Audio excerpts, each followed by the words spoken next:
What's going on, everybody? It's that time again. The AllSooners Podcast, episode 169. We are back. Our first show in like 3 weeks. That's normal. Josh Callaway in Oklahoma City, Ryan Chapman in Moore, John Hoover in Tulsa. Gentlemen, how are we doing? Who have you recovered? That's the first question. Yeah, I've recovered. My car has not been started since I got back from Orlando 7 days ago. It has not been started. It has not been moved. It has not been. I got into it today to get my studio lights out, and that was it. That's the first time I've been into my car since last Wednesday. Got in a little after midnight after leaving Orlando at like 8 a.m. the day before. I guess it was that day. It felt like the day before. Cool trip home, though. I stopped at right before sunset. Stopped at Tupelo, Mississippi, and Elvis Presley's birthplace is right on the highway, almost like 2 miles from the highway. So that was cool. Got to see Elvis's birthplace, humble little home, little statue they put up. It's a cool little thing. The rest of that whole deal was an absolute nightmare. It was the heaviest. I was in southern Georgia. It was the heaviest rain I've ever seen in my life, and I'm not a young man. So we were driving along, everybody doing about 60 miles an hour, hoping that nobody had crashed in front of us because you couldn't see anything. It was a rough trip home. Yeah, monsoon season in Georgia is no joke. I've experienced a couple of summers there where basically everyone just puts their hazards on and it's going 35, and you don't actually know if the car in front of you is on the road. You don't know if you're off, what's happening. But the real question I think that everyone's trying to get to, boss, last we left our hero, at least as far as the listeners know, Josh and I, the worst employees / friends in the world, look up at 3:30 in the morning in a shoddy part of Orlando, Florida, and go, "All right, your car's dead. We got to Uber to the hotel and to the airport." Yeah, see ya. You're here, obviously. We've had text conversation, but what happened with your car? You good? Like, obviously, you got back. What went down? It's okay. So it's still a relatively new vehicle. The battery is less than 3 years old. It's a 2019. I don't know, because we drove around Orlando for a week. It wasn't like the drive from Tulsa the night before killed it. But yeah, a guy showed up, AAA guy showed up, and he's like, yeah, he got a dead battery. I'm like, how could I have a dead battery? Everything was off, Ryan. I've never seen a dead battery where literally every component of the car was off. So that was wild.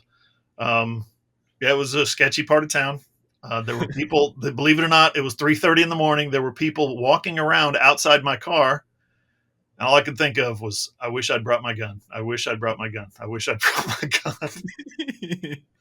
It was scary, man. It was definitely, because my windows were all fogged up. I couldn't see anything except ghostly figures moving around the edge of the perimeter. I'm like, I'm going to die in Orlando, Florida, outside the Camping World Stadium.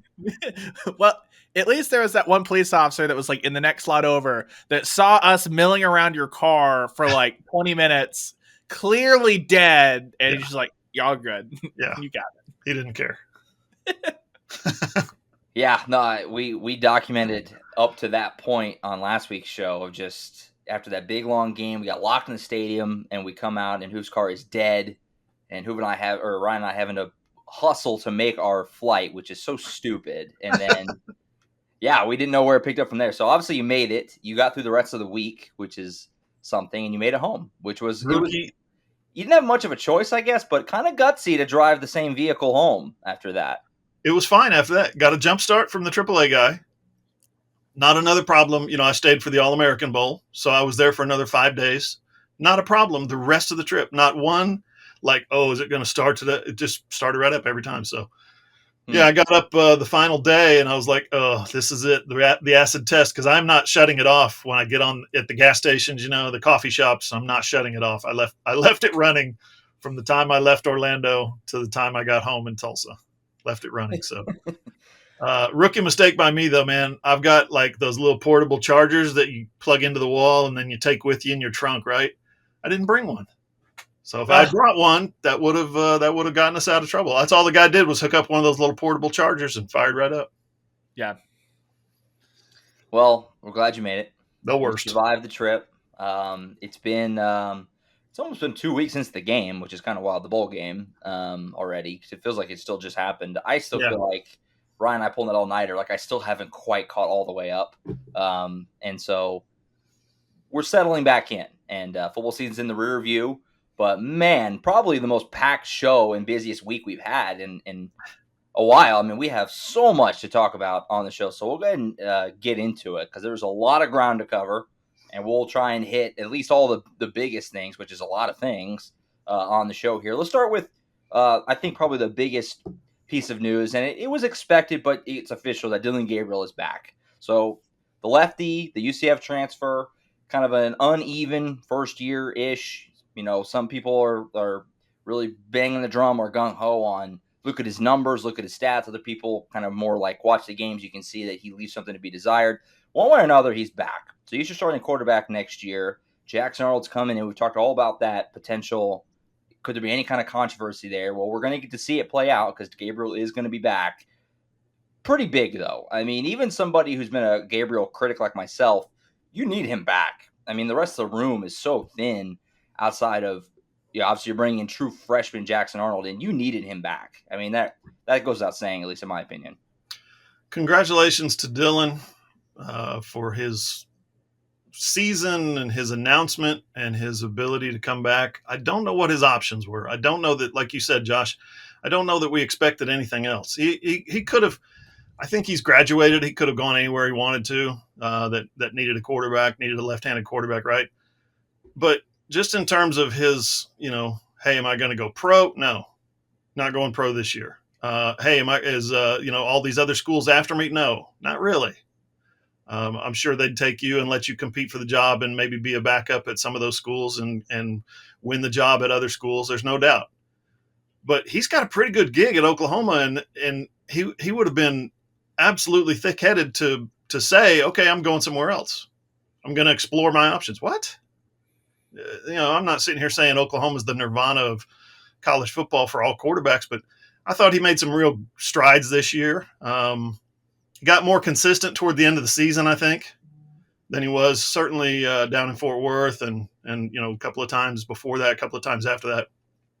But yeah, just in general, man, it's like Oklahoma absolutely needed Dillon Gabriel back. Absolutely needed a quarterback with some experience who knows how to knows the offense. He'll be better next year than he was this year. More familiar with Jeff Lebby and protection schemes and route trees that exist in Lebby's offense. That's a good thing for Oklahoma. You don't want to go into a college football season with a true freshman as your top candidate, even if a true freshman is Jackson Arnold, who I got to watch close up and I think is going to be the real deal. He's not going to be ready to do that in 2023. Yeah, and what was a huge talking point with the defense this year, all the way back into the spring, fall camp, preseason, Brent Venables was like, okay, well, it's a different animal when you've got guys that have been there, been in the system, and while you're getting your coaching points on the field, you have film, all that, to a certain extent, you need a Danny Stutzman to be able to turn to a Kip Lewis or a Kobe McKenzie and say, hey, I noticed you're doing this. We need it to be done like this. And that's exactly the dynamic you're going to get now with Dillon Gabriel and Jackson Arnold. Who better to help Jackson Arnold learn the Jeff Lebby offense than a guy that's been in it a ton in Dillon Gabriel? So that makes a ton of sense. He'll have actual competition behind him this year, right? I know I've said this joke a lot, but you feel like whether it's Davis Bevell in year 2, because we saw what he did in year 3 in the Peach Bowl in one offense, he was serviceable against Michigan State. Whether it's that or whether it's Jackson Arnold, you feel like Jeff Lebby will trust one of those guys to throw the ball forward if it's not Dillon Gabriel. So you have actual competition to come in, help that out. And just the big thing, too, is not just what you touched on with the transfer stuff. We know Dillon Gabriel's a guy with NFL aspirations. Anyone that plays quarterback at Oklahoma, someone that has NFL aspirations. What bigger red flag could you have as a GM to say, okay, you're at UCF. The 2 big questions around you are, 1, you're short. That's not really a question. That's just GMs being GMs. And then 2, can you take that step up? You step up to Oklahoma, and then your next move is to transfer down to somewhere that's not Oklahoma, not at that level. That's going to create a ton of questions. So if Dillon Gabriel truly wants to pursue the NFL, that's just not an option. So landing back in Norman's what made sense. Like you said, Hoove, good for him to kind of build that. And I think this is what you're going to see more and more, that with NIL, you're building a brand. Yep. He has his own brand, the DG brand, all that stuff. And so I think that's why you've seen announcements for guys with no eligibility left that are saying, hey, thank you to the fans, kind of a thank you note, and also I'm declaring for the NFL draft. I think that's why you're seeing more and more in-house Oklahoma football edits of Woody Washington saying I'm coming back, Isaiah Coe saying I'm coming back, and now Dylan Gabriel. I think that's just something that we should get used to. Yeah, I agree. My question is, do you guys think Austin Stogner knows that he's now the third string quarterback? I don't know if he knew that when he signed up, but I'm sure that Braden Willis has passed that along. Yeah, no, just joking. Calm down, people. Hopefully it doesn't come to that again. We saw that enough. I'm going to be interested in that too. That's going to be, we have time to talk about it when we get there, spring ball, what have you. But if they let Arnold be the backup, on the depth chart, or if that's still Bevels, and then we'll see if they actually honor that when we get there, kind of a thing. If that situation arises, and we'll talk about that more later on. But yeah, Gabriel's back. It just made the most sense. I mean, he was always coming back, and it made sense for all parties, and they need him. And if he wants to have a future, this is the best spot for him to do it. And for what it's worth, Stats of War, if you know him on Twitter, Parker, he does a great job with advanced analytics, stuff like that. He tweeted out PFF's offensive grades for Big 12 quarterbacks in 2022, including postseason games. Mr. Gabriel, number one in the Big 12 at 87.0. Max Duggan's performance against Georgia dropped him to an 83.0. So that's bowl performances or season including bowl performances? It's season including postseason games. It's the entire season including the postseason games. So that's for Gabriel, that I talked about. That's the progress that I talked about. You could see it last half of the season where he was much more comfortable and much more confident. Yeah, and so look, PFF's not the end-all, be-all, but it is one measuring stick that we have, a resource that we have. So that's a group of people that have that. The biggest thing for Dylan Gabriel is it'll be interesting to see if in Everest Indoor, if they can create adverse weather situations for him to practice in, because that was the biggest issue at times. You think back to Morgantown, second half against Oklahoma State in the cold, stuff like that. Yeah, no, 100%. And, obviously schedule's supposed to be coming out soon. These new teams coming in, where you're going to end up might be some tough spots this year. So certainly valid. So we'll see. But looks like Gabriel, good for all parties to get him back. I think is the safest way to put that. Makes the most sense. So we'll see how that bears out behind him. Like we said, Arnold and Bevel and all that, but we'll figure that out in due time. So don't forget Booty with the booty cream. Booty cream, Booty Crimson and Cream, or whatever it is. Man, what a guy. What a guy. General Booty Cream. Get him in the game at least once next year, please, for the love of God. We didn't get to get it. I guess we'll get him in the spring game at least. He wasn't here for the spring game last year, so maybe at least this time we'll get a little bit of spring game, little teaser of what Booty can do in the spring game. So they got Gabriel back. You weren't as lucky with Marvin Mims, who goes to the NFL. Not unexpected really here either. I mean, there was some the whole year I thought he's going to the NFL for sure. As the season kind of waned, there was some conversation that he was maybe mulling it over, considering it. He played the bowl game, obviously, but he ends up making the decision to go to the NFL, which makes most sense for him. I don't know what more else he has to really prove in college. So you lose your number one receiver. Would have been a big deal to get him back. But I don't think Oklahoma was ever really counting on him to be back. You look at how many receivers they've offered in the portal, and we're going to talk about one that they got later on in the show. But it's a loss, but I don't think an unexpected one for Oklahoma to lose Marvin Mims here. No, they're heavy in the portal because they knew Marvin was most likely leaving. I think, like you said, there was a glimmer of hope that he might come back. Marvin needs to go to the NFL. Marvin has proven all he needs to prove on the college football level. He did it against some very good defenses in the Big 12 this year, against some future NFL defensive backs in the Big 12 this year. He looked really good. He had his best season, over 1,000 yards. For his career, he averages more yards per catch than anybody but Keith Jackson and Tinker Owens, I think. I can't remember maybe who the other receiver was, but we're talking about wishbone guys. We're talking about guys that caught 4 passes per season, right? Averaged 27 yards a catch. Marvin, as a volume receiver, is averaging more yards than CeeDee Lamb did per catch, 19.3, 19.2, something like that. So he's ready. This offense needs to find his replacement. that's going to be hard to do because you don't just replace 19, 20 yards per catch. So that's going to be a tough thing for Jeff Lebby and this offense to try to backfill. Yeah, from an NFL perspective, the only thing he could have done with one more year is run a 4-2.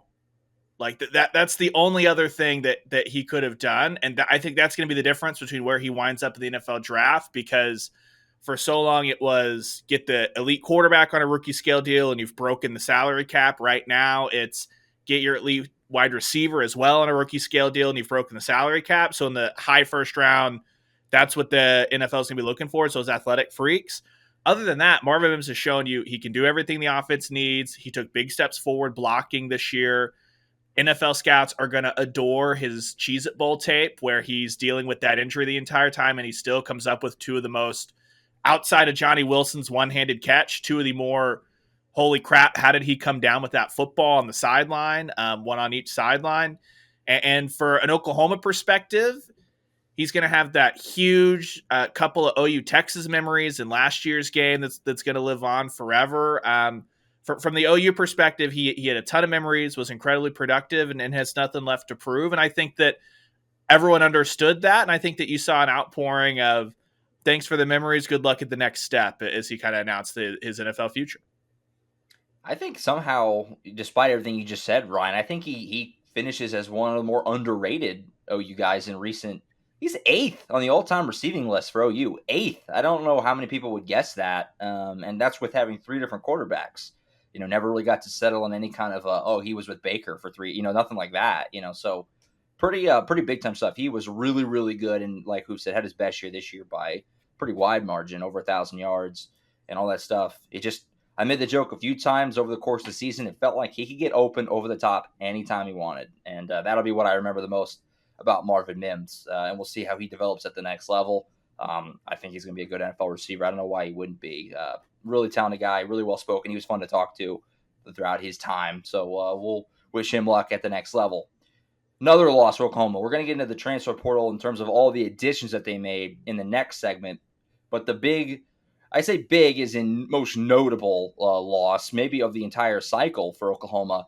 David Ugwoegbu hit the portal this week. He hasn't announced it himself yet, but he kind of did because he referred to a Danny Stutzman tweet kind of defending him, and there was reports from very reliable places that he is in the portal. So David Ugwoegbu is leaving.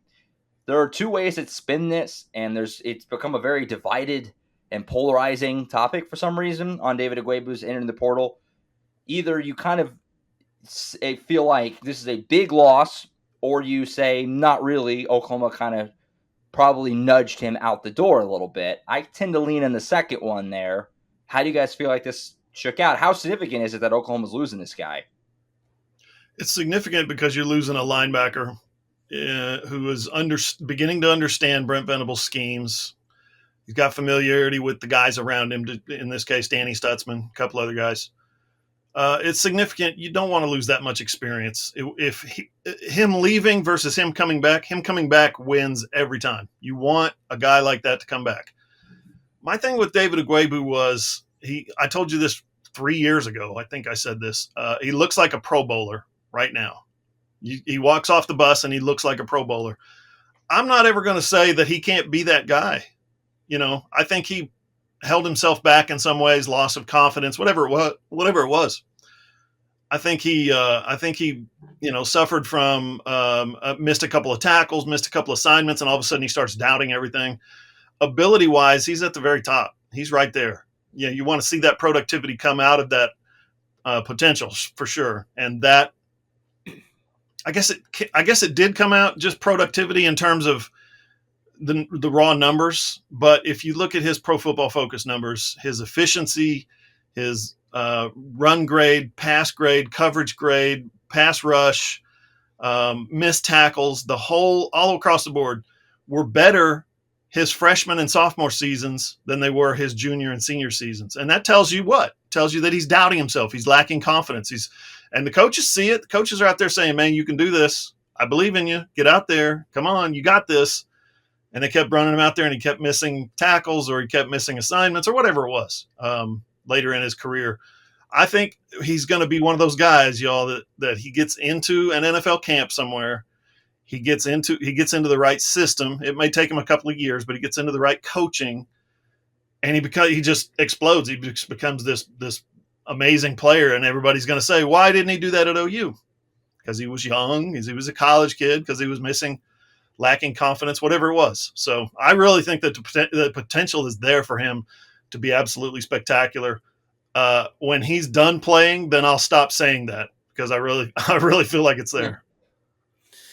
Yeah, when you look at him, finished 4th in the Big 12 in tackles this year, I do think that was more of in basketball, we talk about the volume shooter argument of you had 3 linebackers that had to play every single snap, and OU's defense was on the field a ton just because OU's offense ran so fast. So I think that if you're looking at just the raw numbers, that's a bit deceiving. But when I look at the room, we just came out of a season where Oklahoma had 3 guys, and that was it, who they trusted to play meaningful snaps in the Big 12. Now, all of a sudden, you've got Deshaun White leaving and David Ugwoegbu leaving, which means that Jaren Kanak needs to step up in a big way alongside Danny Stutzman, because that's the guy that we actually got to see this year, so that's why I'm projecting him forward. You assume that Dasan McCullough is going to come in from Indiana. We think he feels like a ready-made spot for that cheetah. And then you've got 2 question marks in Kobe McKenzie and Kip Lewis, who were red-shirted, so we didn't get to see a ton of them. That was their plan, but they're going to have growing pains as they actually get to play. And then is Oklahoma ever going to bring along freshman linebackers? We don't know. We don't know if that was a year one Venables thing trying to protect those guys, or if that's going to be this staff's philosophy going forward. But if the 2023 guys aren't going to factor into the rotation, you're right back to 1 guy at Cheetah and McCullough, Stutzman, Kanak, and then 2 guys in Kip Lewis and Kobe McKenzie. You would have just rather had David Ugwoegbu to say, however they divvy up those snaps, that's because that's who's actually playing the best in practice and who's actually getting it done on Saturdays, as opposed to just saying, we have to play this guy here because you only have 3 to 4 options for 3 spots. I was always a big fan of David Ugwoegbu. I was really high on him coming into the year. I really thought Venables and Schmidt and all that stuff was going to really unlock something in him, and it didn't really happen. You know, we're doing the report card series right now on AllSooners. We did the linebackers, and I talked about in my video for that. Sean White had a great year. Stutzman had kind of a hit or miss year, had some really good moments. David Ugwoegbu had a disappointing year. He was what dragged the grade down for me. So I feel like the situation here was just Oklahoma is ready to move on to their younger guys. And not that they wouldn't welcome Ugwoegbu back by any means, but they probably were honest with him in the X interviews and said, you know, you're not gonna play every snap like he did last year. Like, we're gonna work these other guys in, and he probably wants something different. You know what I mean? So we'll see where he winds up. I think that's always going to be very telling too. I mean, does anybody think he's going to wind up at another major program? Probably not. He'll probably end up at a Power 5, but probably something lower, I would think. So we'll see. That's usually kind of telling what's his market like. But yeah, I mean, I don't. There's a kind of a fine line there. I don't think it's a non-issue that they lost him, but I think Oklahoma, they were willing to lose him to get these younger guys in there more, McKenzie and Lewis and all that. So we'll see. We'll see how it shakes out, though. One last thing here before we switch over to the second segment and get into Under Armour and All-American Bowl and all the transfer portal. Oklahoma's got a receivers coach. They hired Emmett Jones just yesterday was when the hire was made official. He comes over from Texas Tech. He was with the Red Raiders for a while. Then he had a cup of coffee with Kansas. Then went back to Texas Tech. Has really deep ties to the Dallas area. Was a high school coach for a long time in that area. Most of the recruiting people say this is a really big get because of that reason, that those ties to the Dallas area. So we'll see how that bears out, over time. But what do we make of this hire, and what do we think of the decision to move on from LaDainian Washington and try to keep him? Just kind of that whole thing, because they said in the release that Brent Venables was honest in that they're trying to find a way to keep LaDainian Washington. So kind of an interesting situation all around there. Yeah, trying like heck to keep LaDainian Washington. Interesting. He's a great assistant receivers coach. He got thrown into the fire this year as the main position guy. Was he ready? I don't know. But they wanted someone else in 2023 to take that over. Emmett Jones is a guy that super dynamic on the recruiting trail. And if you look at some of the players that have played for him and look at their career arc, you can see development behind almost every one of them. You're seeing guys who can play a multitude of positions under him. Versatility, that's important. We'll see. Ultimately, we'll have to let time tell in a few years whether this was a good hire, a great hire, a bad hire. Looks like on the surface, looks like from the outside looking in, like a very good hire, especially with the dynamic recruiter, Dallas ties, North Texas ties. He's very plugged in. He's going to get some of those guys, and maybe he knows somebody at Texas Tech who might want to play at Oklahoma someday. You know what I mean? He might be one of those guys who Texas Tech's got a bunch of decent receivers, a bunch of really good players who can play receiver on the Big 12 level. Maybe he lands one of those guys or two. Tyler Shuck to Oklahoma. You heard it here first. Kidding. No, he's when you look at the recruiting aspect of this, it feels like a very much what did you lose in Cale Gundy, a monster on the recruiting trail who had as many connections running decades deep in the DFW area. What did you gain in Emmett Jones, a guy who has decades deep connections in the DFW area, who we've never got to see recruit with anything other than a Texas Tech logo and a Kansas logo on his chest. Mm-hmm. That's going to matter. And when you've heard some of the stories come out from, Anthony Evans, guys like that, Jay Valai, someone that also has a ton of DFW area connections, was huge on that.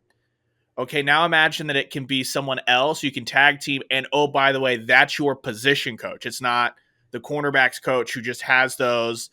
And so for LaDainian Washington, it's just an interesting situation of he's just a guy that didn't have the experience profile to be the wide receivers coach at Oklahoma, probably, for what this staff wanted. Like, even you look at, he's not a former OU guy, but you look at Joe John Finley. What did he do? He had a bunch of stops elsewhere before he took the Oklahoma job. DeMarco Murray didn't have as many spots everywhere else. But at running back, when you're an NFL MVP, like that's going to help you out a little bit, and you're going to get some leeway at your school where you're a legend. So for Washington, I'm fascinated to see what he does, because I didn't think the receivers were a glaring hole or anything like that this year. And so I think that for him, he's got a difficult decision of he could probably parlay this into a wide receivers coach somewhere else. Probably not going to be the level of Oklahoma. So what does that look like as far as what's his pros and cons list is? Okay, I'm not in an on the field role, but I get to stay in Oklahoma, stay with the staff, by all accounts that he really enjoys all that stuff, versus his personal goals and kind of being able to see what he can get. So that'll be a fascinating situation, but it may not be the sexy name like a Malcolm Kelly that everyone was pumped for. But as far as the recruiting and everything, it makes sense for Oklahoma to add Jones and roll forward like this. It does. And Damian Washington, like you're saying, Ryan, he just hasn't really built up much of a resume. Yeah, and he's only a couple years removed from playing in the XFL. Yeah. So he stepped into a really, really hard spot, and he seemingly did an okay job. And the players seem to like him. You've seen that kind of support for him on Twitter and what have you. So we'll see if they can keep him. I think it's cool that Brent Venables was very honest in the release in that we're trying to keep him. So that's cool. He certainly earned it. And like he said, in an enhanced role, not just, go right back to what you were. We're trying to give you something better, even if it's not the receivers coach like you were on the interim basis. So we'll see how that shakes out. Seems like Oklahoma's handling that the right way there, in my opinion. So we'll see how that looks whenever we get any news on the LaDainian Washington front. All right, we'll take a time out here. Just scratching the surface. We'll have a lot to hit on the show. Transfers out the wazoo for Oklahoma. They've been adding one like every day. We're going to dive into that. And then in the last segment, we're also going to get into our season predictions before the year. Rough. We'll talk about that as well later on here on the AllSooners podcast. On Twitter, you can follow AllSooners at @all_Sooners. Ryan is at _Ryan Chapman. Hooves at John E. Hoover. I'm at Josh M. Callaway. Our website is allsooners.com. We are a Fan Nation affiliate, part of the Sports Illustrated Network. All right. Have a lot of transfer news to get to, but first, let's start with wrapping up Orlando. Last week on the show, Ryan and I, along with Ross, talked about guys standing out from Under Armour. I was there for media day, so I got to speak on that a little bit. But obviously, Hoove, you were boots on the ground for the entire thing, so we're going to turn it over to you. Takeaways from seeing those 7 OU guys, because Derek LeBlanc wasn't there. What stuck out to you? And for Oklahoma fans that are tuned in, how good are these guys going to be, especially obviously the big ones, Mr. Arnold and Mr. PJ Adebore and Peyton Bowen? Yeah, we don't here at AllSooners. We'd like to cover recruiting more. We need to cover recruiting a little bit more than we do. We don't cover it strong enough. That's getting ready to change because I got some insight. Being, like you said, Josh, boots on the ground, sideline, at practice every day, watching these guys practice for the Under Armour All-America Bowl. There's 7 of them out there. Only Alabama, with 10, had more people out there than Oklahoma did. So this is the bowl that was in Orlando right after the Cheez-It Bowl. You guys will know that the one in San Antonio a few days later, about a week later, whatever it was, is a little bit different. You had 4 players in that one. They had 1 in the Army All-American Bowl, so that makes a total of, if you include LeBlanc, 13 high school All-Americans in this class. I have never covered an OU team that had anywhere close to 13 high school All-Americans. So this is a special class. This 2023 group is really good. I think they're either 5 or 6 right now in the 24/7 composite or team rankings. And I got to tell you, being down there on the ground, being down there on the sideline with a video camera in one hand and a still camera in the other hand, right? Seeing everybody up close for the first time. I got to see a couple of high school games, but not a ton. But just seeing them compete against the best of the best from everywhere else, guys, oh my God, these dudes are good. These are good football players. PJ Adebawore was probably the best overall. There's some people who are saying just pure edge rusher in terms of like a stand up on the edge of a 3-man front or something like that. There's people who believe that he was by far the best guy out there. Now Renaud was really good.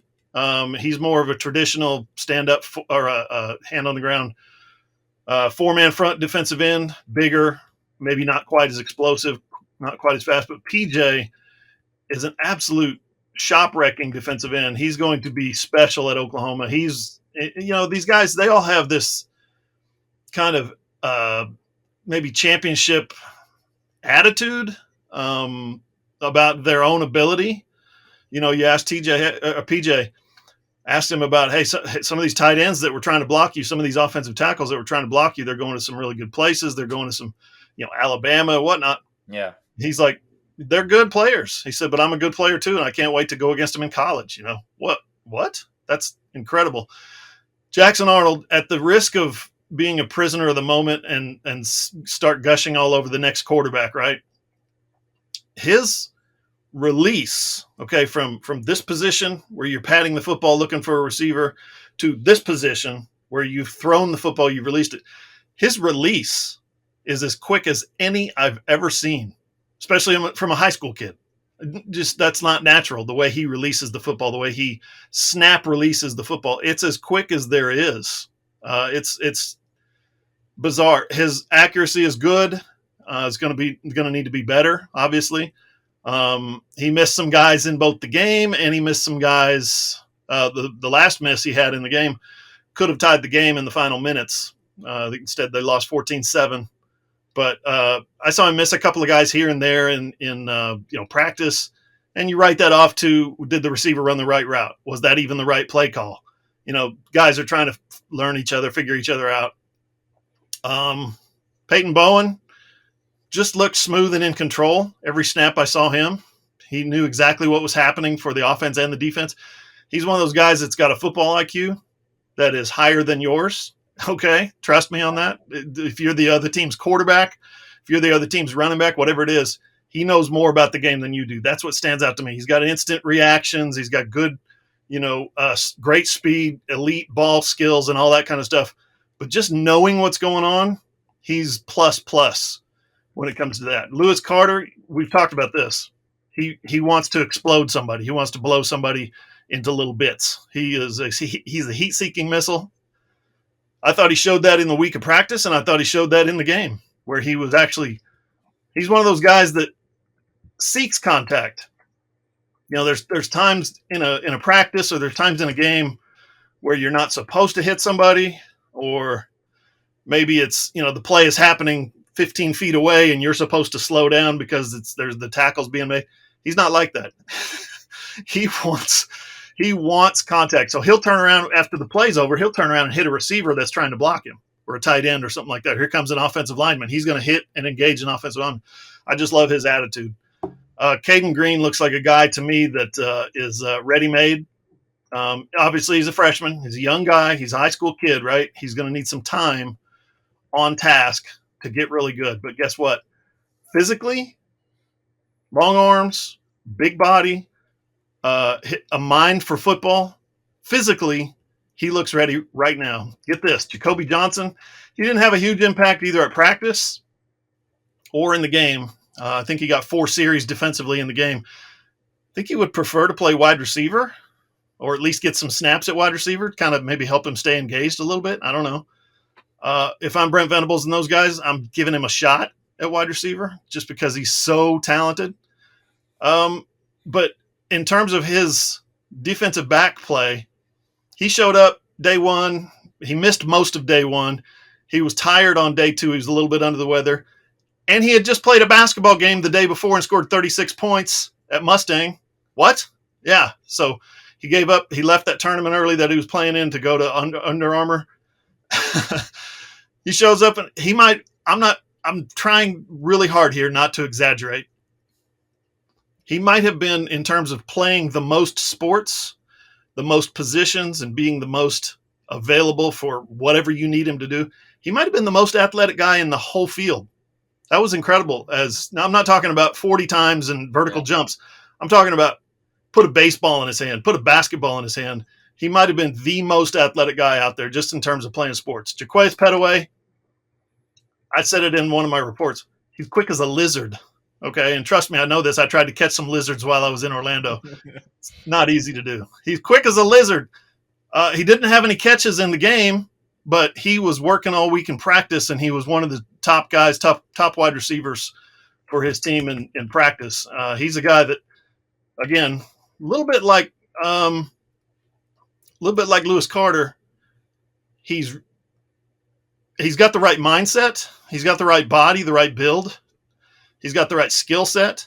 He just needs an opportunity to get on the field and make plays. I think he's going to do that.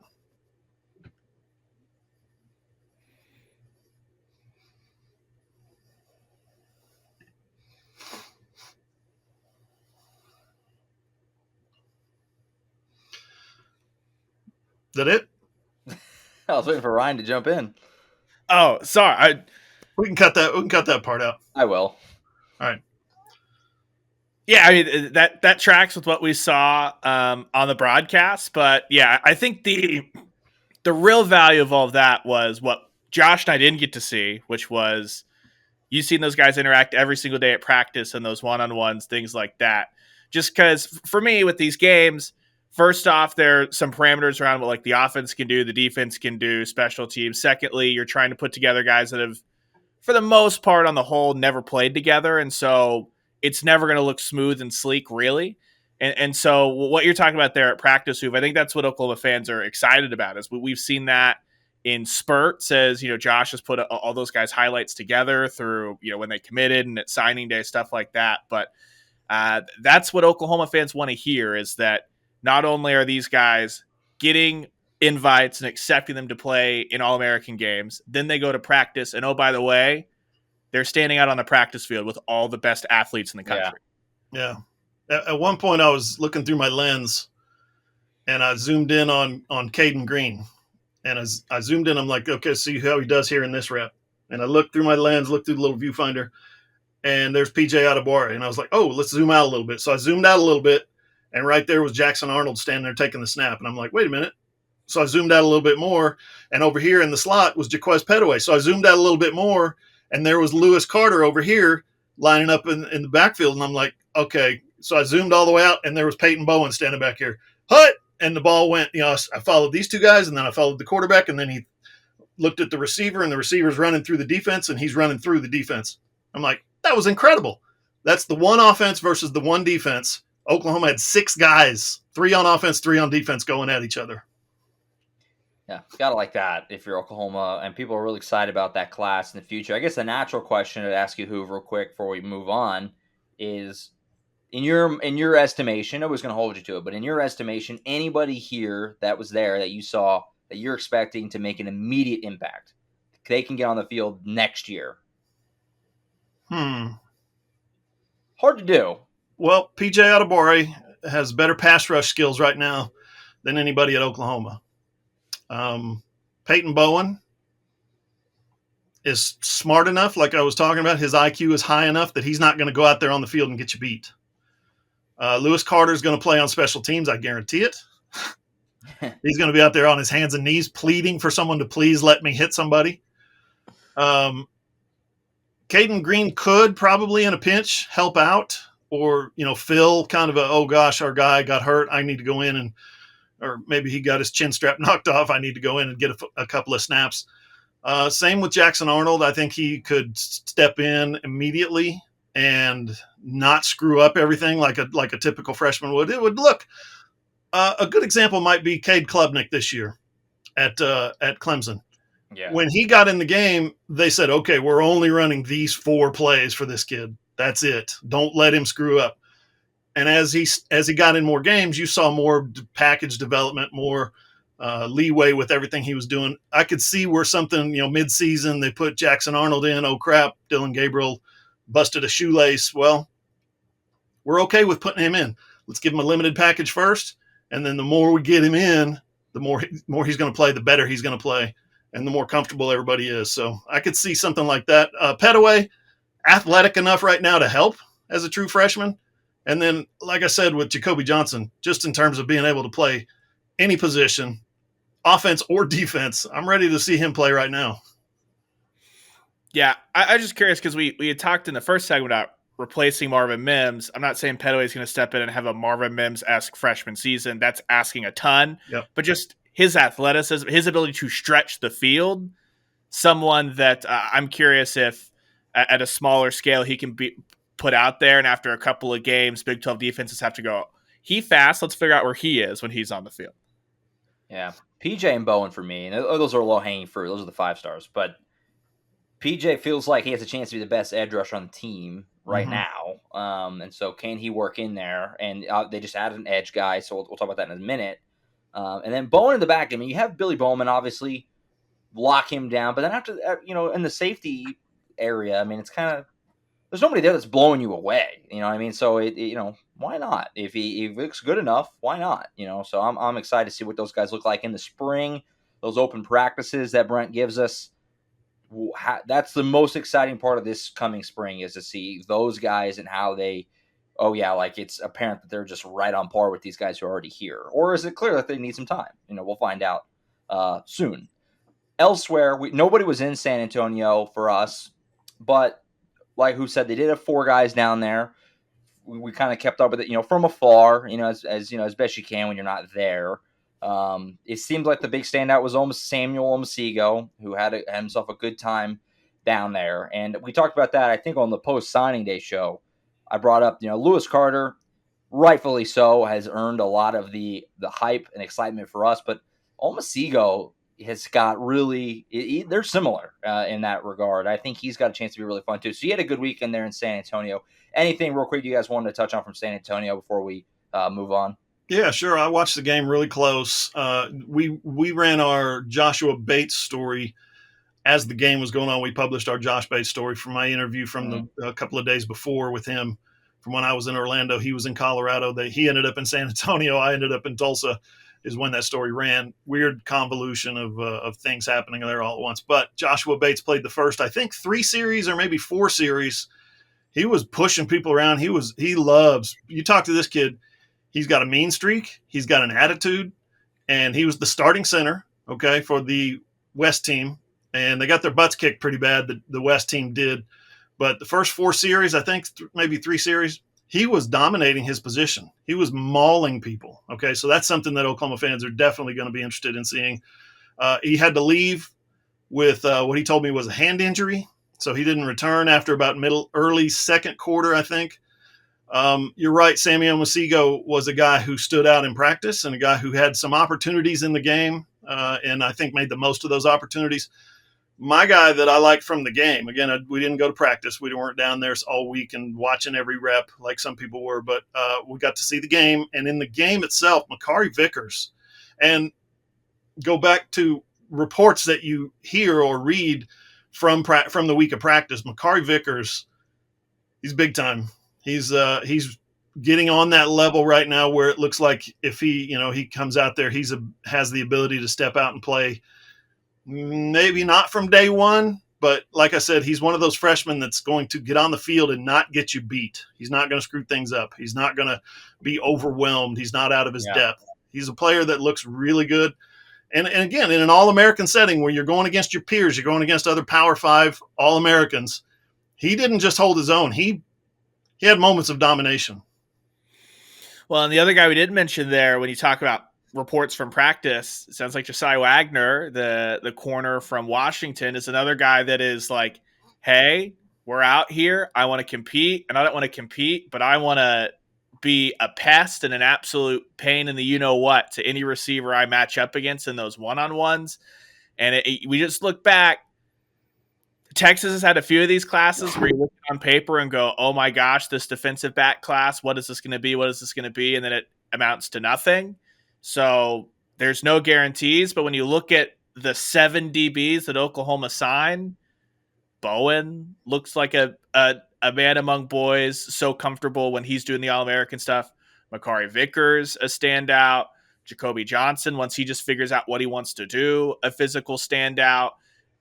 Josiah Wagner turned some heads, right, in All-American practices. And then a guy that not eligible to do all this stuff because he's a JUCO guy, but Kendall Dolby, someone this staff loves. So you're looking mowing down that 7. You go, what do they got cooking here? We'll have to see what kind of development track that they're on, but it has the potential if Jay Valai, Brandon Hall, and Brent Venables can get their heads together and get that thing developed, that Oklahoma should have some answers in the secondary. And if not, then you're wondering what went wrong with the development, because it looks like they've got all the raw tools to have a very athletic secondary that can ball. This is why, too, it was big going back to last week's show that they got Woody Washington back. Chance to learn from him, and also just you don't need to throw these guys in the fire too much right away because you have him and you have Jay Davis is back as well. So you have some veterans there, Key Lawrence, as far as the safeties are concerned. And, you have some guys in place to kind of bridge that gap to all these guys. So that's a good spot to be in right now if you're Oklahoma in the back end, which has been the secondary has been a big, hiccup for Oklahoma and for fans for a while. So it seems like it's turning a corner there. Jay Valai and Brandon Hall doing a really good job. All right, let's go ahead and get to the transfers. Oklahoma's been very active. They continue to add basically every day, it feels like. We'll go ahead and hit these just in chronological order since the last show. We'll start with Caleb Schaefer. Comes from Miami of Ohio. Offensive lineman. Started all 25 games for them the last 2 years. Now, Oklahoma had a good showing from the offensive line in the Cheez-It Bowl, but you can never have enough guys to competition and injuries happen. So I'm not going to sit here and say Caleb Schaefer is going to definitely be a week 1 starter, but he's in the running for it, I would think. Where do you guys see him fitting into the fold here? Yeah, probably too early to say where he fits in.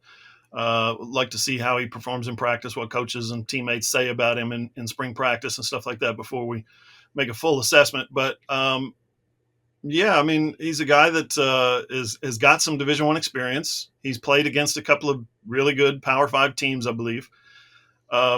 Miami, Ohio doesn't move the needle for you, in the MAC if you're an OU fan, I'm sure. But yet here's a guy who's has impressed the coaches enough, right? Has in both the recruiting process, getting to know him, and in the evaluation process, getting to watch him on film and study and talk to people that he has played for, played with, played against. I'm sure the coaches did their due diligence to find all they can on these guys. And, he ends up signing with or committing to Oklahoma. So at this point, it's a trust the coaches and see what happens. But yeah.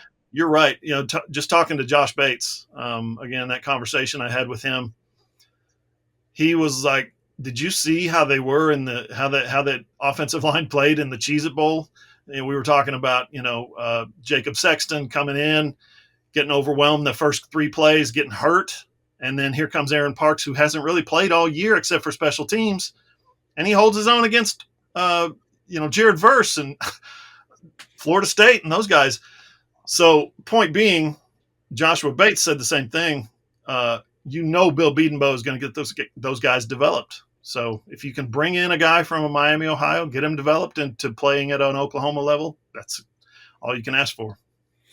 Yeah, I think if you're going concerns probably not the right word, but he's not a guy that has a big ramp of eligibility left. And so I think that if you're trying to maximize this offensive line, you hope he's a depth guy, because as far as him still being raw but only having limited eligibility left, that's not a huge dearth of time for Bill Beadmo to be able to continue to get the most out of him. So if this offensive line wants to be the best unit it can be, I think you hope he's a depth guy, someone that can come in and be experienced. Because if McKay Matower doesn't come back, I was trying to piece together the offensive line yesterday. You look at right guard and you go, Jake Taylor, does Caden Green slide in to play guard initially? Like, you've got a lot more question marks than you have answers, assuming that Savion Bird's at left guard.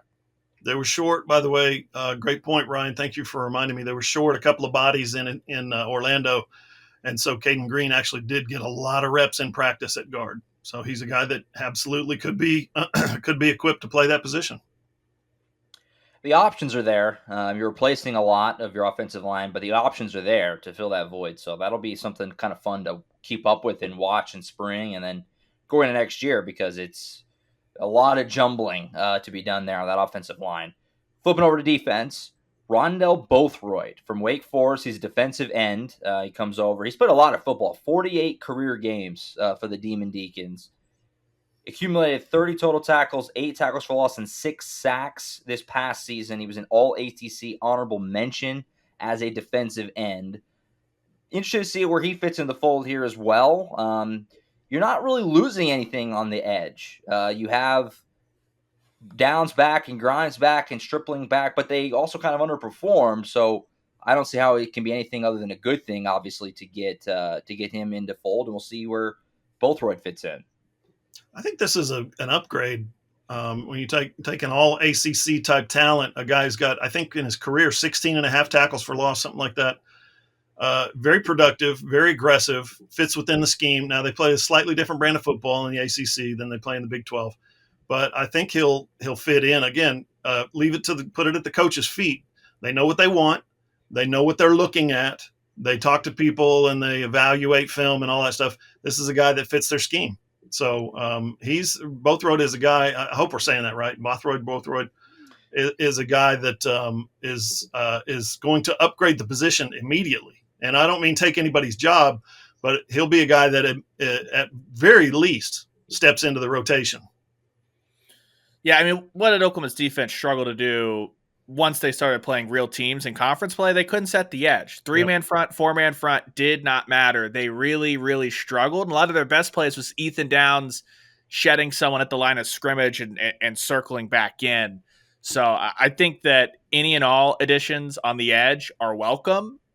But to get a guy that has those bona fides in the ACC, which is recognizable, we know what kind of brand of football they play, right? And while Wake Forest defense isn't a juggernaut by any means, he was one of the bright spots. And so bringing him in, I think you can only be happy about that. I think that leads into a conversation we're about to have.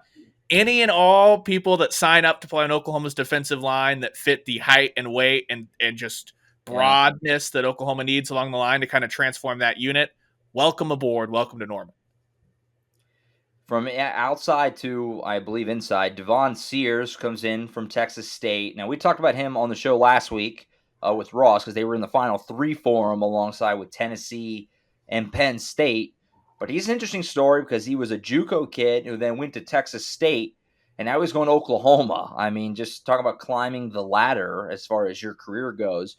So they bring him in, like we talked about kind of before with Jacob Lacey. I mean, Jeffrey Johnson and Jalen Redmond are gone. You got Isaiah Coe back, but you just need guys. You need bodies. So just from that perspective alone, it's important to get him, and we'll see what kind of an impact he can have. I don't really know, basically, to be quite honest, where he'll fit in, how much he'll play, but they could use another option, and that's what he gives them at the very least.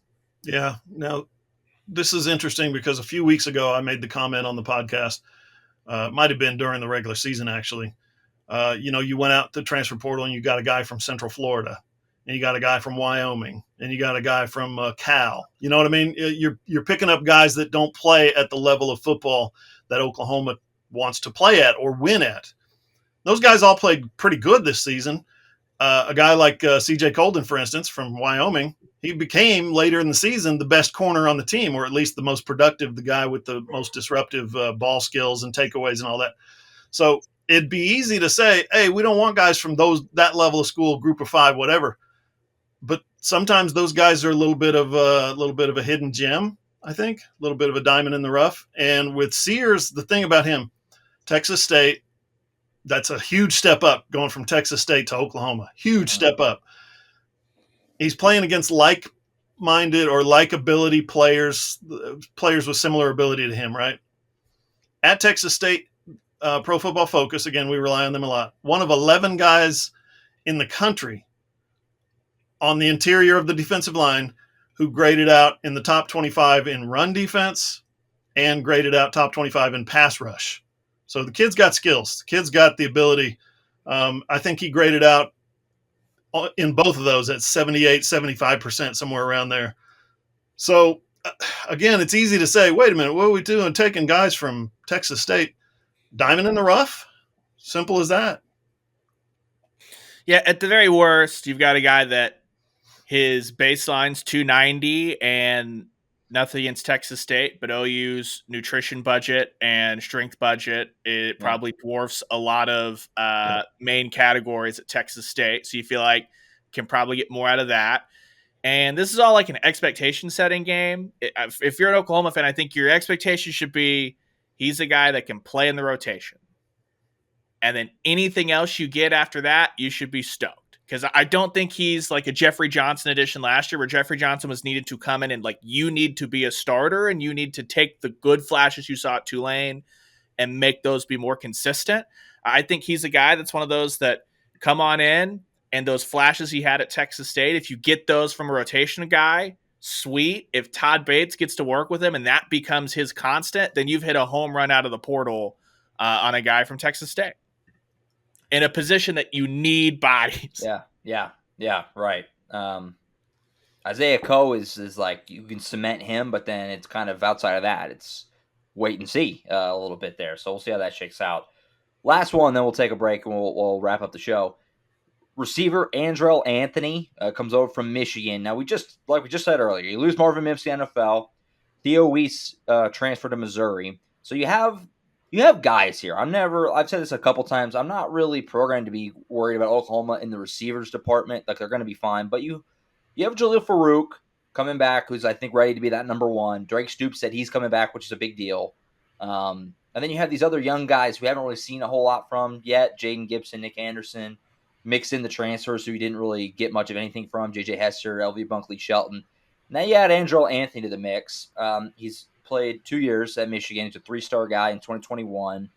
A little bit of production. He's a younger guy. Hadn't played a lot. He had that 190, whatever it was, 3-yard touchdown against Michigan State his freshman year.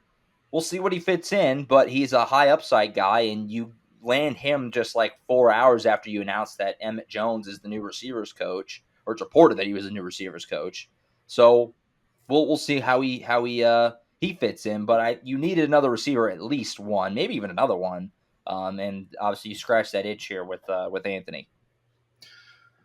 Yeah, I'm a little hesitant to say that a 3-star recruit who fell out of favor or battled an injury or just wasn't a hugely productive at Michigan can come in and be that guy at Oklahoma. We've seen over the last, just in the era of the transfer portal guys, what was the kid's name? Obi Obialo. That same year there was a receiver named Theo. Help me out. Remember his name? Oh gosh. Yeah. He didn't really, contribute much. We saw that you mentioned that Hester and Bunkley Shelton, guys that come in.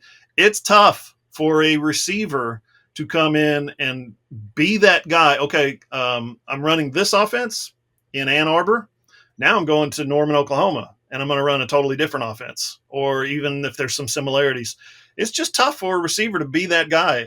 It takes elite talent to be able to do that. So please don't expect too much from Andrell Anthony. 6'2", 190 receiver out of played at Michigan, played 2 years at Michigan, was a contributor, a solid contributor. I think you can expect him to be a solid contributor at Oklahoma. You saw him on that 93-yard touchdown, the breakaway speed that he has when he gets in the open field. I don't think that's asking too much to get him the football in the open field and let him see what he can do. He's going to be a good player, but again, you're losing Marvin Mims, who was an alpha. Can Andrell Anthony be that alpha?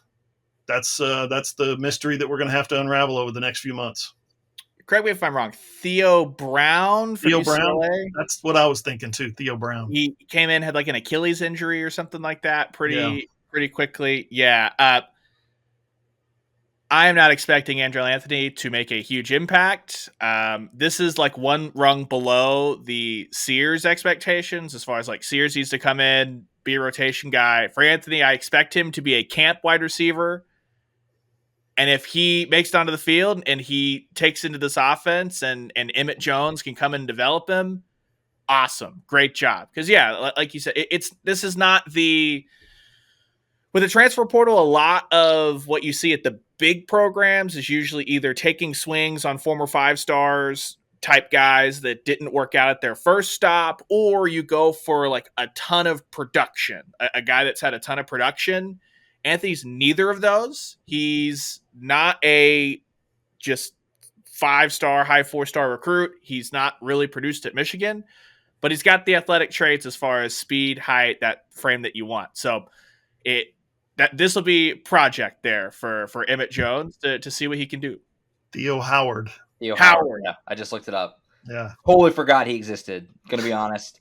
Obi Obialo as well. He was like he's like the Anthony Kim of OU football. Like, just where did he go? What happened to him? He just disappeared.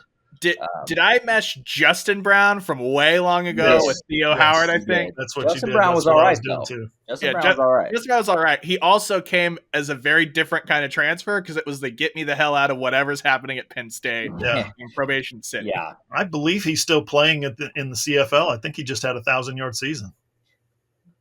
Shout out Justin Brown. Bet you didn't think we were going to talk about Justin Brown on the show today, but there you have it. Justin Brown, Jalen Saunders, the OU transfer receivers that just absolutely shred the CFL. Shout out to our friends with the Grey Cup.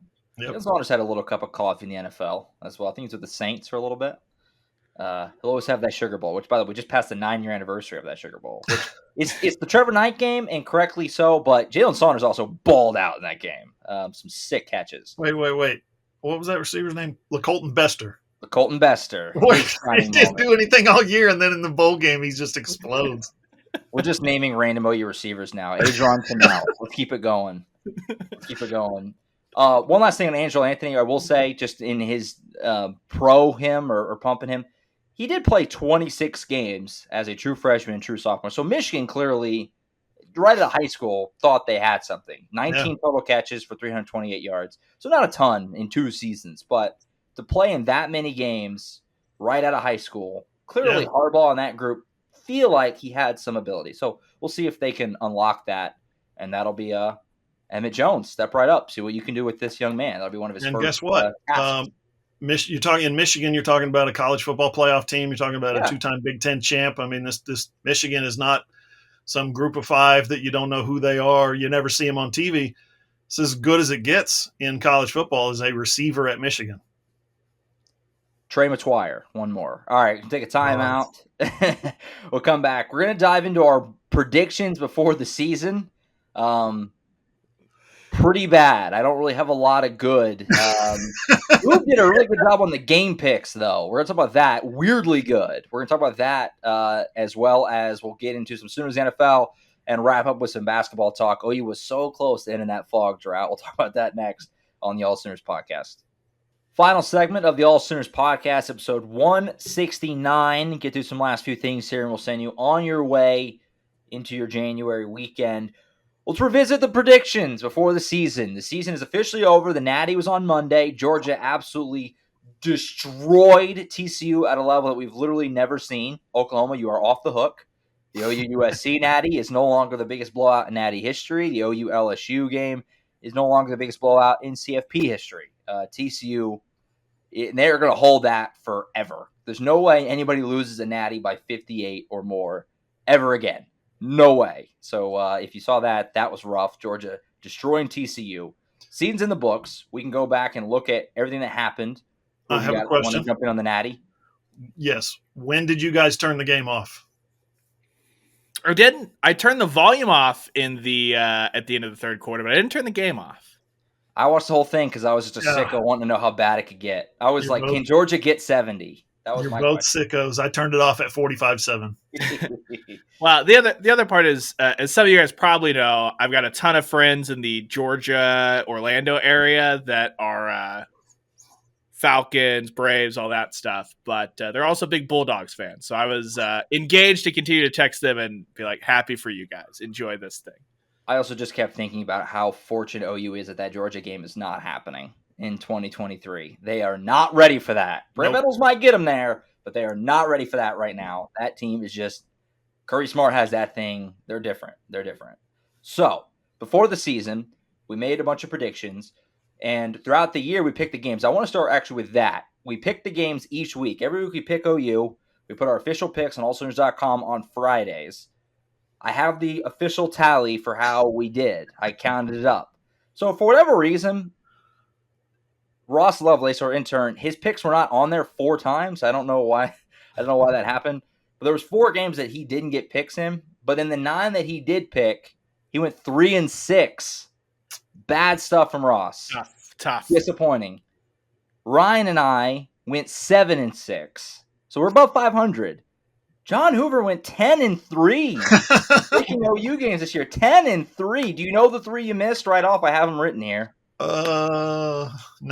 It was all when you picked OU to win. You put too much faith. You had OU over Kansas State, over West Virginia, and over TCU. Yeah. But anytime OU lost a game, or if you picked OU to lose, they did. You nailed that. You had a feel for when they were going to lose. If you felt it, it happened. You only missed games whenever you picked OU to win. I think my worst showing is I think I was the only one, probably the only person, maybe not this year covering Oklahoma, but I did have Kansas just handling the Sooners and Norman, and that did not come to fruition. I think I was the only one who picked OU to beat Kansas. Was I not that week? No, we did. You were the only one who had OU to win Bedlam, though. I believe, and especially down the home stretch of the year, it was. I was checking. It was constantly like, yep, who got it right, and we were all wrong. Like you had a feel for this team in the home stretch, especially 10-3. 7-6 for Josh and I, better than the on the field product, you know. So we got one of those games. And obviously, K-State and TCU, that was games 4 and 5. So you went, doing quick math here, I mean, you only missed 1 in the last, 8 games. Yeah, you went 7-1 to end the year. Move on a heater. That's what we call it. But he did pick Nebraska to beat Oklahoma in, July. So that's true. He switched it. He switched it very quickly. Game. Thank God Northwestern put me back on track. Ireland champ, Northwestern. So we all picked OU to win the Big 12, which didn't come even close to happening. We all had OU winning the Big 12, and we all had OU in the playoff, I believe. Did we? No, we didn't. Only I did, actually. Sorry, take that back. You guys both had OU going 10-2. I said OU go undefeated. Horrible take. One of the all-time bad. There's just no other way around it. All-time bad. The conference title picks aren't that bad, but they're kind of bad. You guys both did have Utah, so credit to you. I had Oregon, so I just had a horrible here. We all had Ohio State. We all had Clemson. We all had Alabama. So we got one of those right at least.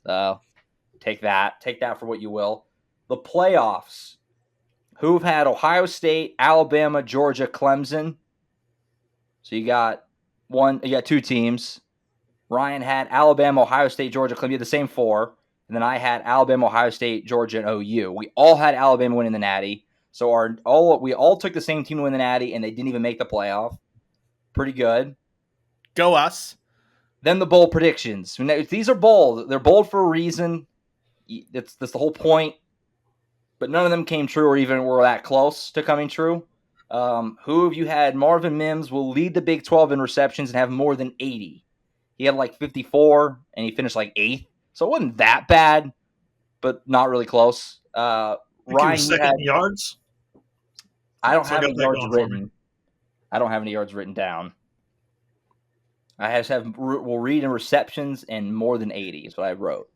Yep. Well, it just shows you. Remember how many stories everyone wrote in the preseason analyzing what Lebby had at UCF and Lebby had at Ole Miss of one guy that gets funneled it, and he came to OU and was like, "Screw it, Eric Gray, 33 receptions. Don't worry about it."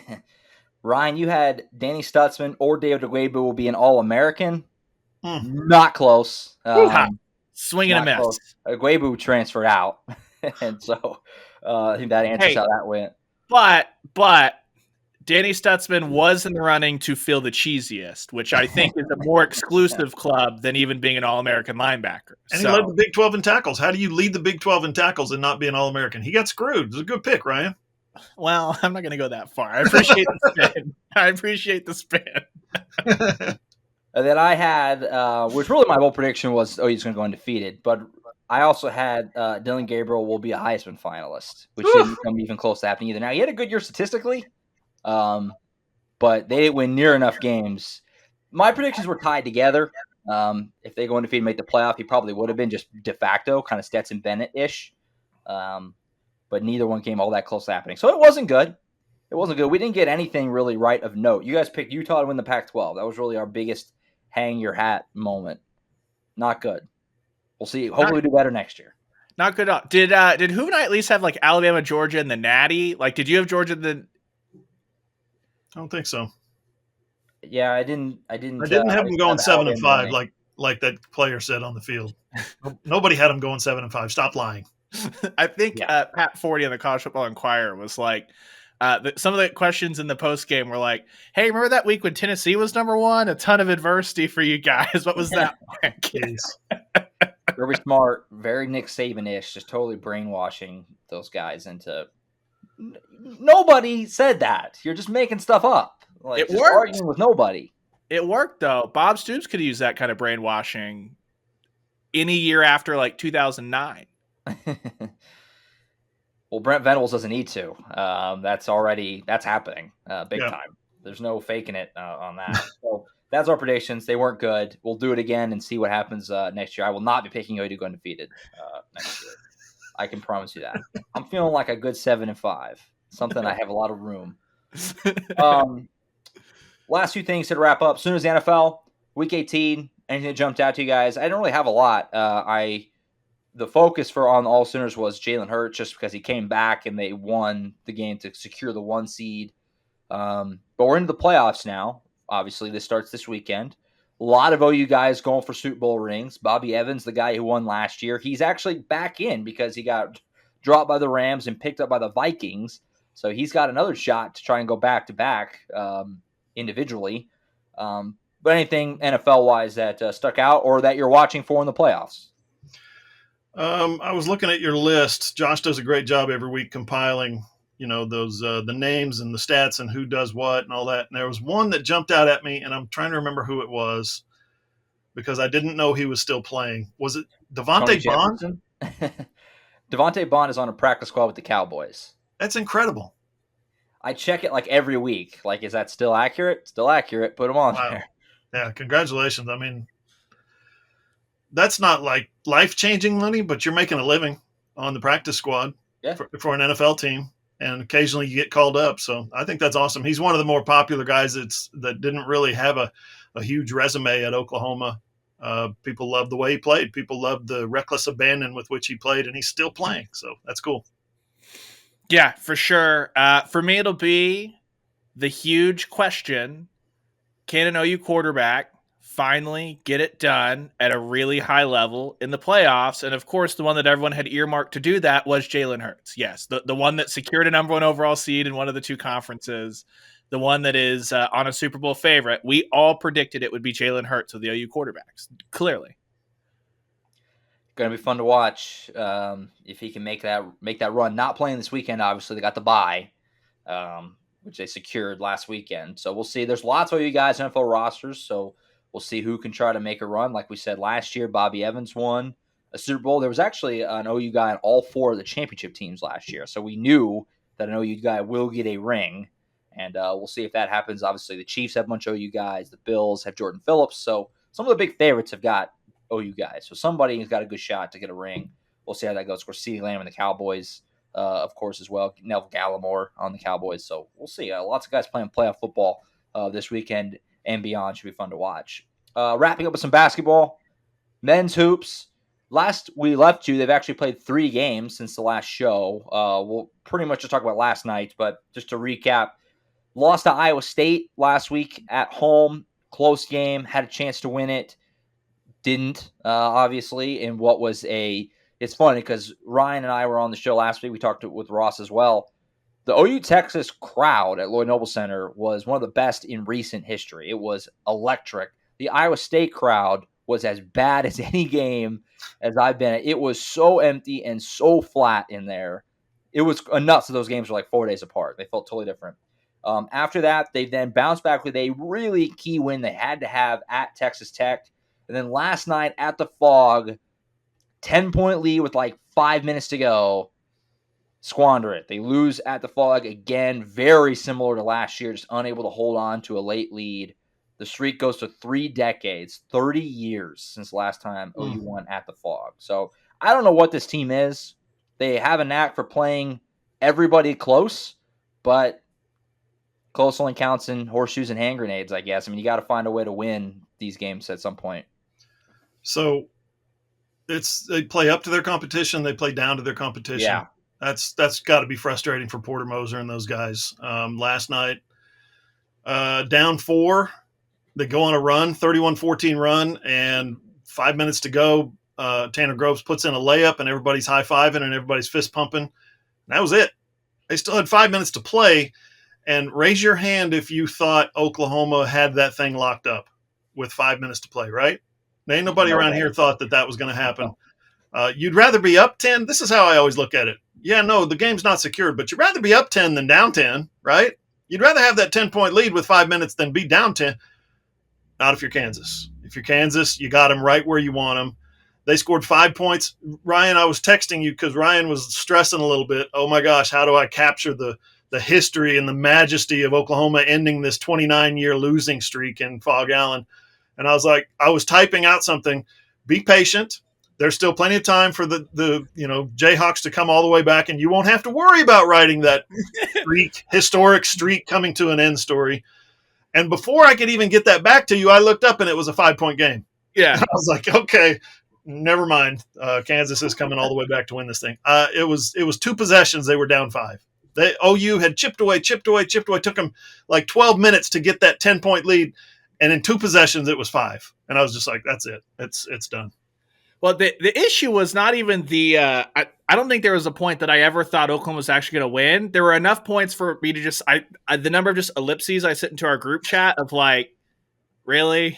Like, because I think I texted Josh at one point, and it was like 8 minutes left in the game, and I had 2 paragraphs written, and it was about Sam Godwin's first half contributions. Because everything else, I was just like, for this team, you could probably more times than not write about a close loss, and you'll be fine and not have to put a bunch in the garbage can. And that one was like, well, let's hold on and just wait, because if they do happen to somehow, be a blind squirrel and come up with an acorn here in Fog Allen, like there will be a little bit of clearing our throat and getting in an ivory tower and talking about history and all that stuff. Didn't happen. A lot's been made of the officiating. I think it's really important to note there's a difference between a tight, frustratingly officiated game, which that game absolutely was, and a difference between, Kansas got all the whistles in Fog Allen. Oklahoma's bigs are bad at basketball. Tanner Groves is not athletic. Sam Godwin is not athletic. Jalen Hill is great, and he wasn't in foul trouble. Look at that. Sam Godwin and Tanner Groves, great contributions offensively, except for the very end of the game. Under the parameters of how that game was being officiated, those were all fouls. That's on them. This is Porter Moser's big problem. Last year, they had the least athletic team. He talked about in the final 4 minutes, they couldn't defend. Why? Because they wore down, because they're slow. This year, Oklahoma has the least athletic team in the Big 12. They've got 1 win on the board, and it was because Texas Tech was without 2 of their top 3 players. This is not the Texas Tech teams that Chris Beard had, and they still almost blew that game.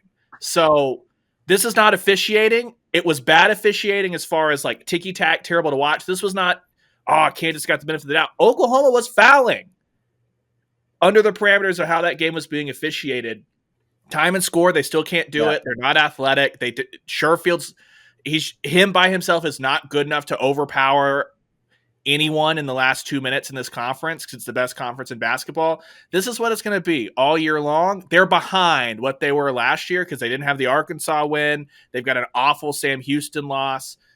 This is a bad basketball team in the Big 12 conference. I don't know what that makes you in the rest of college basketball, but you're not going to get a participation trophy and get into the NCAA tournament because you were the doormat of the Big 12. That's what this team is hurtling toward because they can't get it done in the last 4 minutes. They can't do it. They remind me a little bit, Ryan, of the Thunder. You guys watch a lot of Thunder. You know they're going to be in the game. They're going to play it close. They're going to be entertaining. It's going to be tight, but they're probably going to lose in Big 12 play. That's the way this team reminds me of. I'm still reserving judgment a hair longer just because you almost beat Texas, who's really good, top 10 team. Iowa State is really good. Iowa State is sneaky, very good. They just hammered Texas Tech yesterday. And that was with Grant Sherfield giving you almost nothing in that game. And you almost beat Iowa State. You went on the road to Lubbock, which is a really hard place to play. You won in overtime. And then last night you did that in fog. Your guards are playing really well. Grant Sherfield seems to turn the corner. Milos Uzan is a star in the making. He's awesome. You have to win the next three. That's where I'm kind of at. West Virginia at home, Bedlam and Stillwater, Baylor at home. Baylor's not usual Baylor.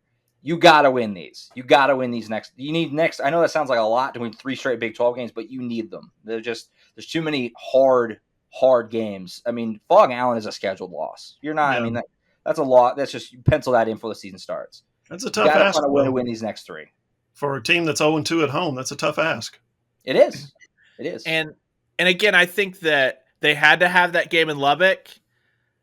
They did. But let's not forget, again, Texas Tech was missing probably their 2 best players, depending on what O'Banner does any given night.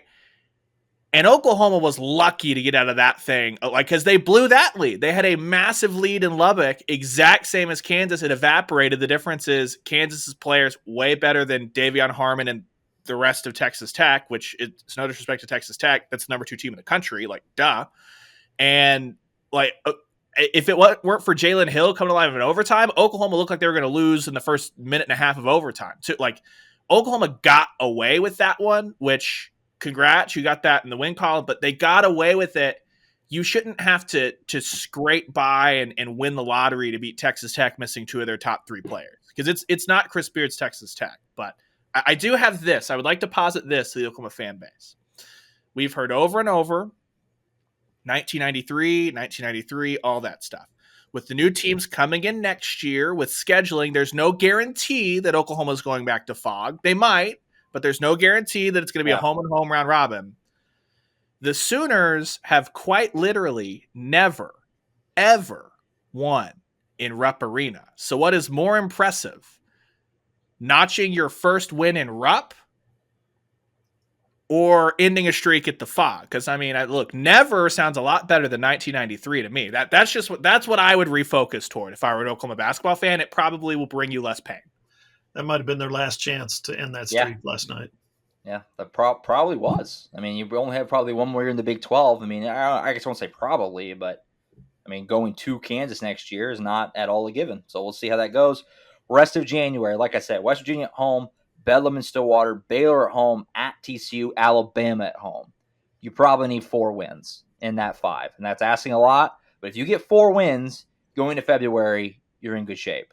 But I don't know. It's like I said, it's asking a lot to get 4 wins, but you got to find a way to get 4. You need to win these next 3 and split those 2. Find a way, because at some point the Big 12 is too good. You have to find a way to win. You beat good teams at some point. They're all good pretty much, but you got to find a way. We'll see. Yeah, we heard from the committee last year. Playing a ton of Quad 1 games and losing a ton of Quad 1 games doesn't mean anything to the committee. You got to win some of those. Oklahoma, again, I keep doing the this year, last year thing because they were so close. They were right on that line. They're behind last year's pace already because of what they didn't do in non-conference, and Big 12's track. We've seen this movie before in the Big 12. Should have won in Villanova. I mean, yeah, you're kicking yourself a few times right now, and I do think they're probably overall better than last year. But that's how it goes sometimes. So we'll see how they do. West Virginia on Saturday, 11 a.m. tip. Ryan and I will be there in Norman. We'll see how that thing goes. As for the women, to wrap up, they've only played once since the last show. They played tonight, I think, at Texas Tech, if I remember correctly, and they beat Iowa State on Saturday, which is a really good win. We talked about it on the show last week with Ross. You know, that Baylor loss was really disappointing. Baylor's not Baylor like they usually are, and they will come into Norman, and you have a chance to kind of make a little bit of a statement, and you lose at home. Just not great, but you bounce back. You beat a good Iowa State team. They're ranked 11 in the AP poll coming into that game. So we'll see what they do. They have Texas Tech tonight as they try to kind of find their footing. And like we said last week on the show, the regular season in women's hoops is more important than the men because you really want that top 4 seed to get it home in the NCAA tournament. So these are all big games for them. So we'll see how they do moving forward. Yeah. Shocking that they beat Iowa State. It's been a long time since they've beaten Iowa State, I think, especially in this Jones era. Not, though, when you saw the really unfortunate thing that came out of this game, and this is probably what's going to be remembered for in the Big 12 race, is this is the game where Iowa State's really good center, Stephanie Suarez, went down 2 minutes into the game, out for the season. So 6'6", a center, we know with Oklahoma women that's one of the spots where last year gave them a ton of problem if you have a dominant big, despite the fact that they beat Baylor twice with Melissa Smith in the regular season, which is great for Jeannie Baranchek and kind of head scratching when you kind of just put strengths and weaknesses. It's an awful situation, but I think that helped Oklahoma a lot, not having to deal with her. So it's one of those things that you feel for her, but as far as the game has to go on, the show has to go on. That was a big boost for the Sooners for an unfortunate injury to happen, as it looked like the Cyclones were kind of shell-shocked for a little bit right after that. Yeah. This week's rankings, guys, Iowa State's number 15, fell 4 spots after that loss. Baylor's number 18. They climbed 5 spots after beating OU. Oklahoma fell 2 spots to number 19, and Kansas fell 2 spots to number 23. So that looks like it's pretty stout. Obviously, Oklahoma's got a lot of work to do in a very talented Big 12. 4 teams ranked in the top 25.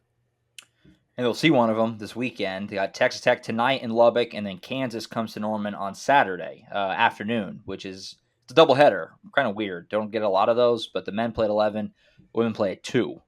So just spend your whole day at the Lloyd Noble Center. How amazing does that sound? So that's coming up on Saturday if you're into that kind of thing. Surely they're selling 1 ticket. If it's an hour in between, that's not enough time to clear out. You got to go 1 ticket, surely. Well, the real question is, will I get forcibly removed during the walkthrough in between games? Because when it was flipped last year, I was asked to leave because the media workroom that's in the tunnel wasn't open. So we were sitting out there and they're like, hey, they don't really go through this walkthrough. And I'd be like, you're playing, it's a bye game. Like, I'm just trying to get this story done and drive to Waco, guys. Like, it's not that serious. The bigger question may be, if you remember the season opener this year, they played a back-to-back, and they ran out of hot dogs, like, immediately. So the fans were upset. Lloyd Noble Center's not ready for vast amounts of people. Remember the Texas game, which we were just talking about how great a crowd that was? They ran out of food, and, it was 10 minutes left to go in the first half, and they were like, we're out of everything. They're just not ready for big crowds. So maybe prepare better Saturday. Go ahead and load up. Because people want to buy food. If they're at a game, they buy food. That's what they do. I mean, it's lunchtime too. Our body clock says it's time to eat. Give me some hot dogs. Give me some nachos. Exactly. 100%. We'll see if the Noble Center gives us breakfast, Ryan. I mean, 10 a.m. I don't know. The usual hot dogs and pasta or whatever it is maybe not going to cut it at 10 a.m. Let's see. Have to see. Chick-fil-A breakfast sandwich? I wish. I'll take we don't get that treatment at Lloyd Noble Center. No pickles on a biscuit. I'll take that bad boy in a heartbeat. We don't get that kind of treatment at the Lloyd Noble Center. It's not quite as bougie as football is. All right. That's it for us. Packed show. We had so much to get through. It went long, but I think we covered most of our bases, and it was good stuff. We'll get back on a more normal trajectory, I think, next week. And real quick, because we went long, of course, something was bound to happen. Yep. It's been reported by Matt Zenitz of On3, and LaDainian Washington, the interim wide receivers coach, had put out a statement on Twitter that had said this was a tough decision, which made you think he was headed out. Yeah. He is headed to Western Kentucky, per Matt Zenitz of On3. So I know we talked about the top, Brent Venables trying to see if they can keep him on an enhanced role, but makes a lot of sense for if you want to be a wide receivers coach, you want to be in a role that's on field. And so that makes sense for LaDainian Washington. There you have it. Yeah, that was bound to happen, especially how crazy it is right now. A show this long. It's amazing we got this far, quite honestly, before that happened. So we'll go ahead and get out of here. Read more about that at AllSooners.com. By the time you listen to this, there'll be a story up on it. Thank you so much for listening. We'll be back next Wednesday, wrapping up the latest from the transfer portal, the latest news, all that, basketball, everything. You know the drill. Portal closes next week. We got the NFL deadline on the 17th, and the portal closes on the 18th. All right, so we should have some final decisions in. That's right. We'll know. We'll have a much clearer picture of the OU roster at this time next week. So we'll break that down for you. Catch that show, iTunes, Spotify, Google, iHeart, wherever you get your podcasts. If you have an Amazon-enabled device, you say, Alexa, play the AllSooners podcast. Let's post on our website, AllSooners.com. Click on the player list on your phone, your tablet, or your computer, and listen to the shows or watch the shows as well on his YouTube page, John Hoover Media. That's it. We'll be back next Wednesday for 170. For Ryan Chapman and John Hoover, I'm Josh Callaway. We'll catch you guys next time.